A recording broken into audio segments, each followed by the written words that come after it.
Hey guys, this is Roderick.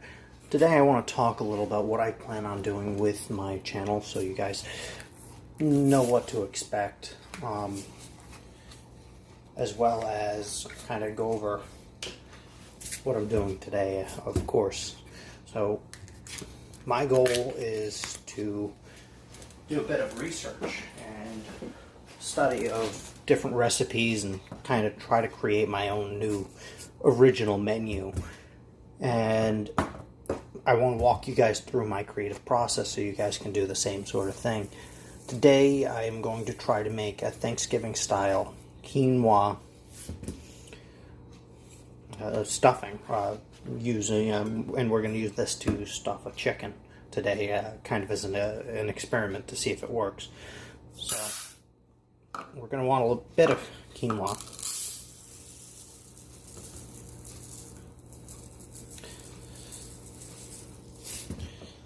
So about 1 2/3 of a cup.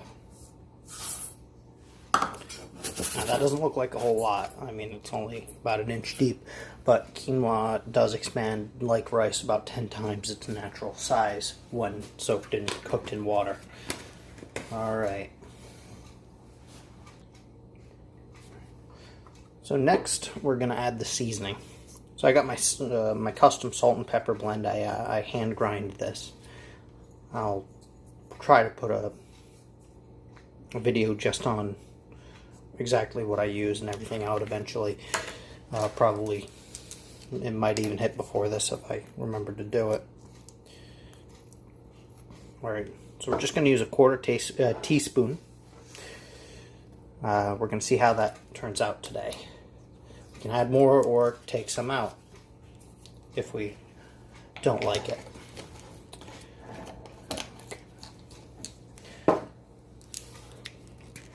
I'm going to use that measurement for all the seasonings we're going to be cooking into the quinoa, and we're going to be seasoning this again after it comes out. So this is by far not the final. So that was some turmeric,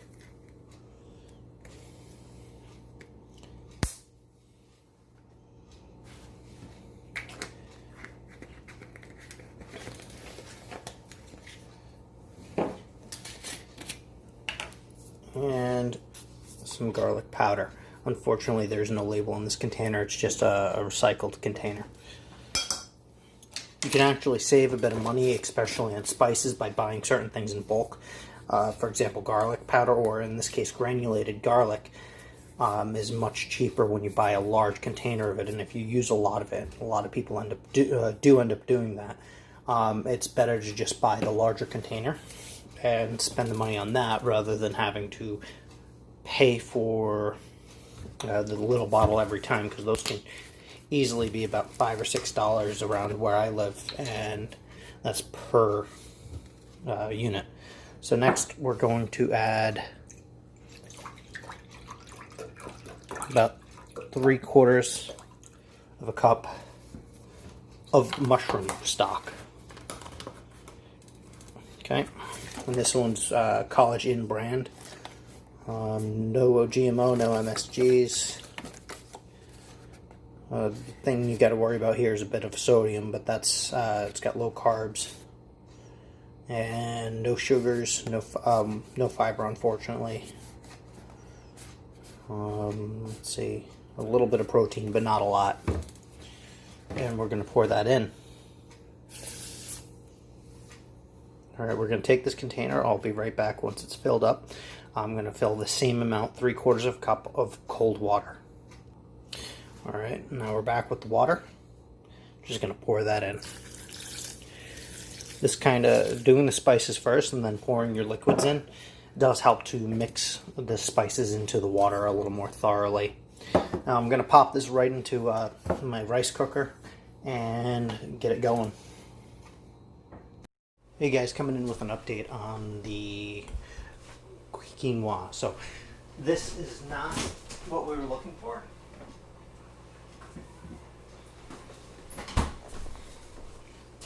So what I want to do, it's a little on the dry side. That hasn't risen as much as I wanted it to.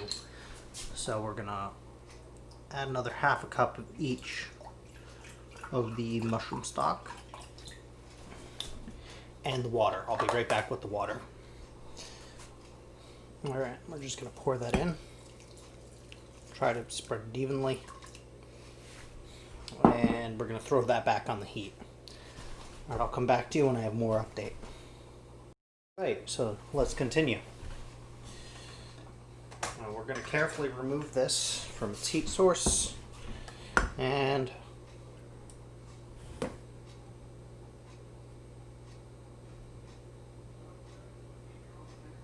that's about what we're looking for. So I could probably go on maybe just a cup each of the water and the mushroom broth. And yeah, as you can see, we have a little bit of water left in there. So we have two options. We can either drain this out or we can try to steam it off. And I'm going to leave it in there a little longer and kind of steam it off as I work.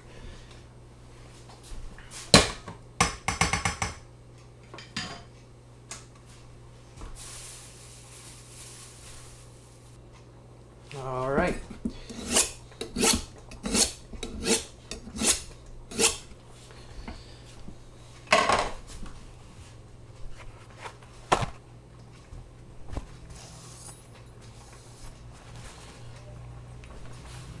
Tune up that edge. I just washed this pepper here.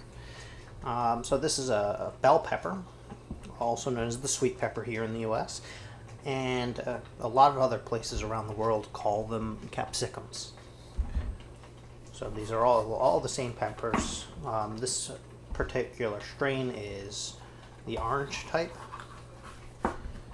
You can choose whatever. You can have the purple, the red, whatever color you want. It doesn't make a difference for the recipe. If you're making a large amount of this dish, mix them up. Have 2 or 3 different colors going in there. I would stay away from the green ones. They're a little bit more bitter, but you can, if that's something you enjoy, go ahead and do that. All right.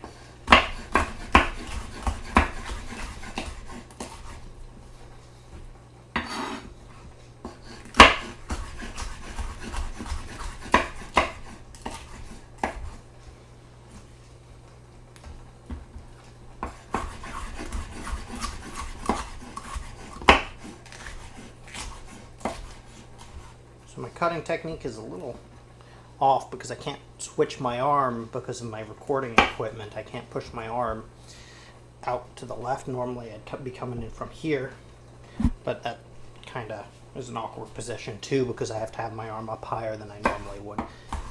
But that's why I'm holding my hand kind of up strangely this time around, or usually in videos anyway. All right. Now this is going to be going into the stuffing, and whether this works out or not, I'm probably going to be releasing this video just kind of as a reference to anybody trying to create a new recipe, so they can use it as a guide. Hopefully it helps them out.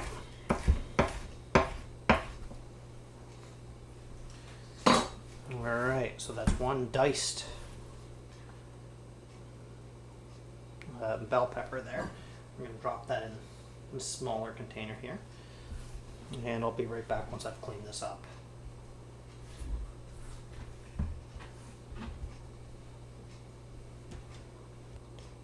Next we're going to add 2 cloves of garlic. We're just going to peel these up.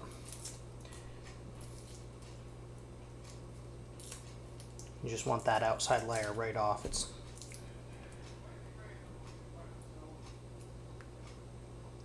see if I can't zoom in or refocus on it. Alright, so we're just pulling out the outside layer.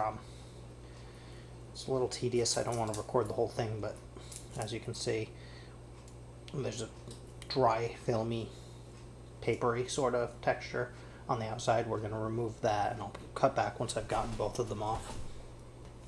Alright, and just an update. While I was chopping that pepper, that's all the time it took to steam off that quinoa. So the water's all evaporated now. We're just kind of waiting for it to cool.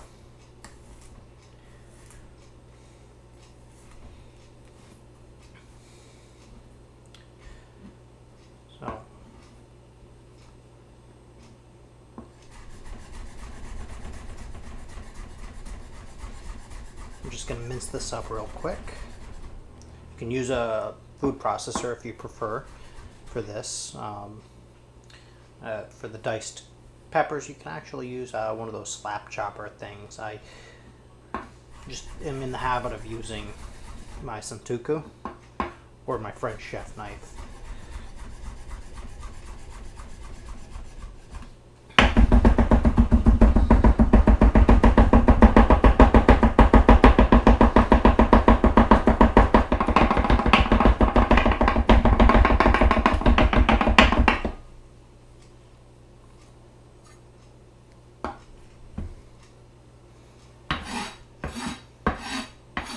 Alright, this is going to go in the larger bowl when it's done. And then we will move on to some celery. I'm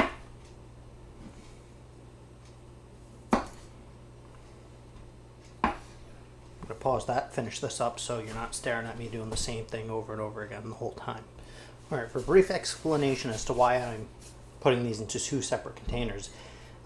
Things like onions and bell peppers, they're already pretty soft. They cook, I mean, you'll end up overcooking them if you put them with the hardier vegetables like carrots and celery, garlic.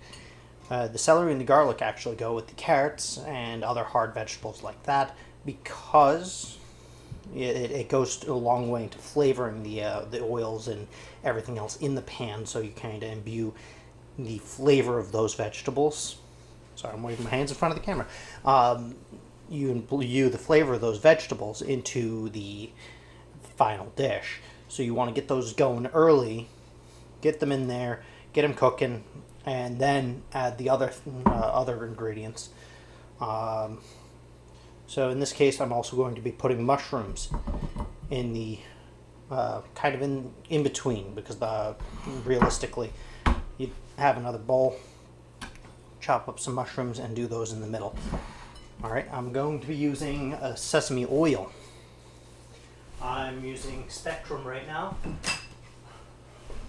Unfortunately, I'm almost out of this bottle, so I'm going to be switching to more of a store brand, but Spectrum, I really do like them. Alright, so let's get chopping some more veggies here. Alright, if you know you're mincing an onion and you're not going to be using it for anything else, leave the root ball intact.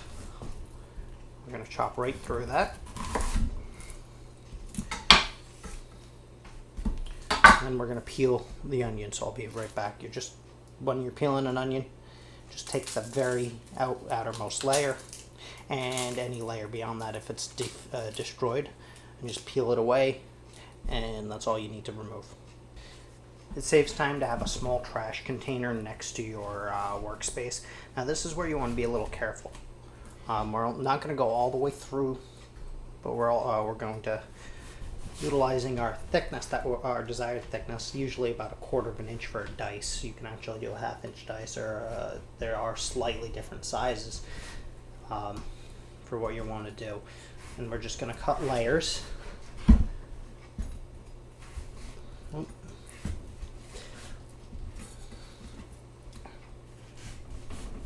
Into the onion here, and then we're going to come in from the top and cut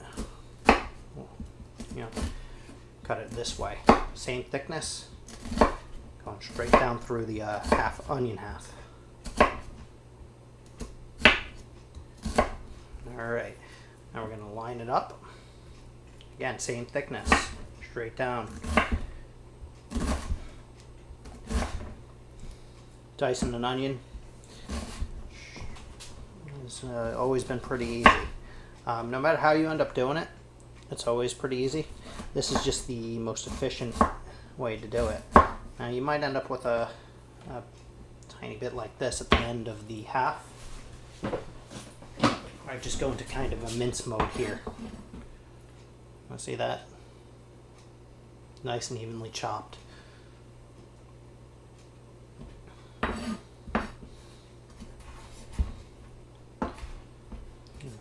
These ones are quite fragrant, and it's getting my eyes a little, so I do apologize about slowing down.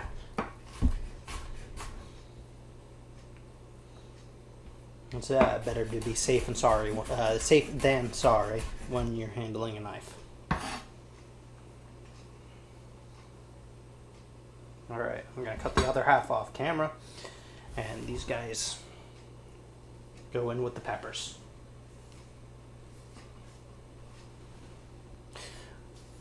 One quick thing while I'm cleaning this up, you can use the knife, never put the blade towards your hand. I always sweep into the back edge of the blade. Especially since I sharpen my knives. Every time I use them, I hone them and I sharpen them whenever I feel that there's a need, so that my knives are often very sharp. Alright, I'm going to cut this off camera. I'll be right back. Next, we're going to chop some carrot. This is going to go in the same container as the garlic. So you're going to want to chop it into thin flats like this. And this is all pre-prepped carrot. So it equates to about one full-size carrot. So if you're going from that, you want to start by peeling and then chopping it into sticks.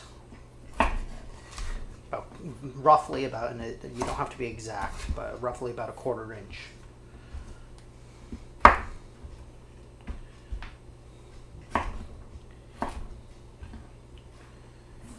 Alright, now we're going to take these and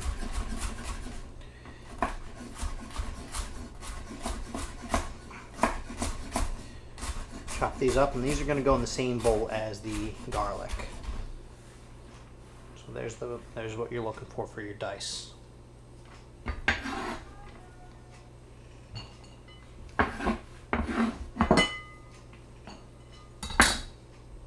Alright, now that those carrots are chopped, the next thing we're going to want to do is actually start heating up our pan so it's ready for the saute. So I'm going to start with a mid-sized skillet. I believe this is a 10-inch skillet right here. It's got a nice deep wall, so it's going to make our job a lot easier. And you're going to want to pop a splatter screen over that just so you're not making a complete mess. And I'll be right back. Next, we're going to want a single piece of celery here, about mid-size. Not too big, not too little. Cut off the white end. You can use that. I usually don't, and it pulls off the excess, which I usually find to be just too much celery. That being said, I'm not a huge fan of celery, but it does embolden the flavor we're going for.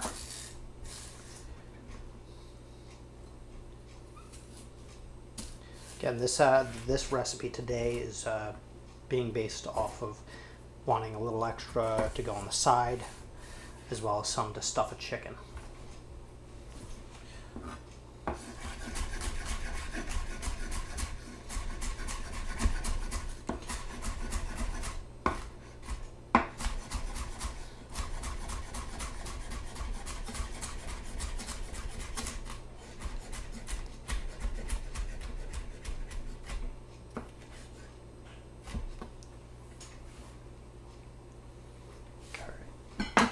If you really like the tip flavor that this adds, you can actually double up on the amount of celery. I, again, prefer less. Alright, I'll be right back with the mushrooms. Again, as this is an experimental recipe, not a definite thing yet, we're going to add about a cup of, these are shiitake mushrooms. Oh, sorry, shiitake. As that would be pronounced. Their shades open, and they're like... Alright, continuing on. We're going to chop up some shiitakes here. Shiitake. I've said that twice now. Alright, so these are actually pre-sliced, so they're a good thickness anyway. We're just going to cut them down to be about slightly more usable for what we want. And then we're going to dice them.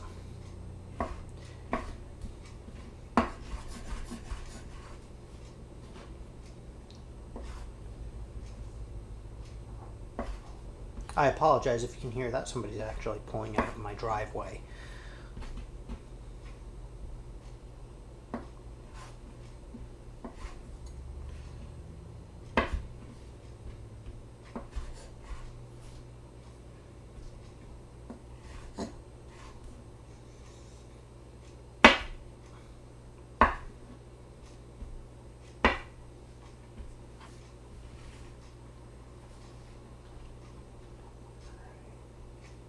Try to line them up like this, and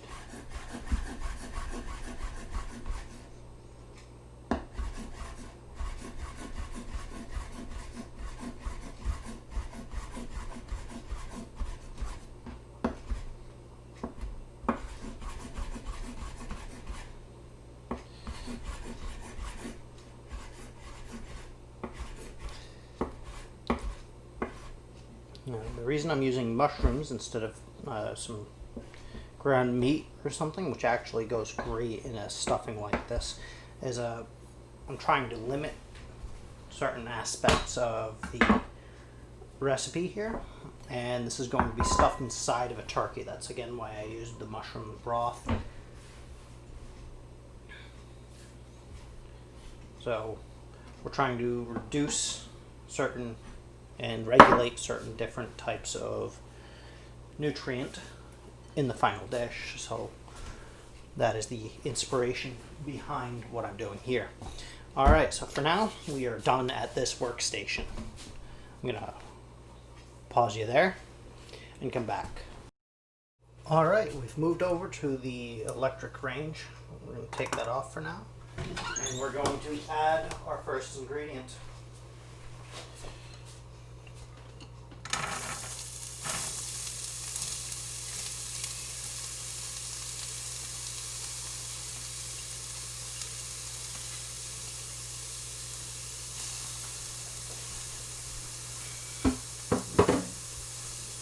I'm not going to show you the entire length of cooking time, but we are going to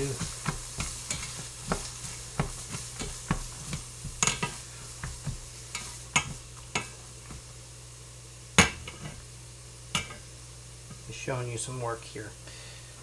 Alright, so that's the first vegetable mixture. I'm going to elevate that temperature just to a medium-high burn. Again, this is an electric range, so it may differ for your cooktop.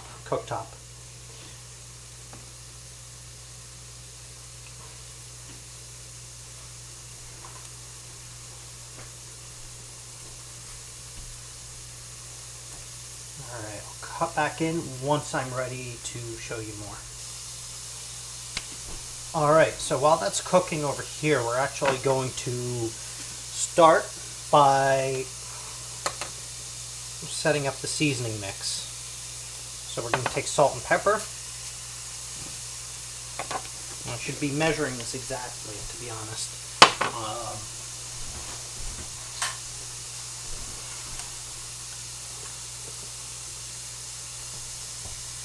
think that's more of this size.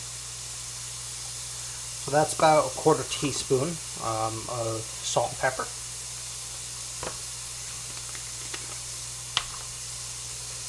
We're going to use some Mexican style chili powder.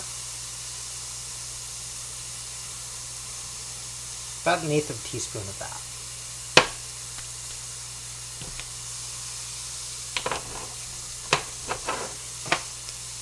1/4 teaspoon of turmeric.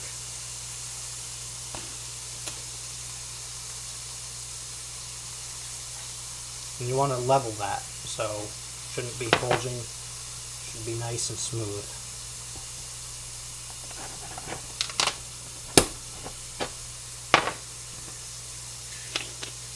A 1/4 of a teaspoon of garlic powder.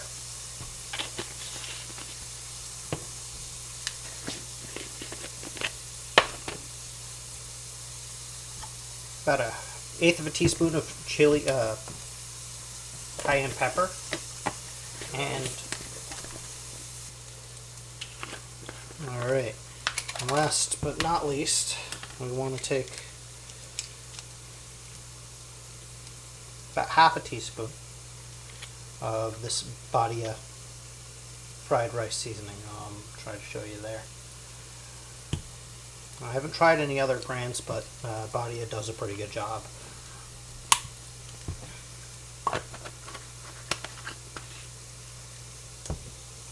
Alright. It's smelling like you could use a stir.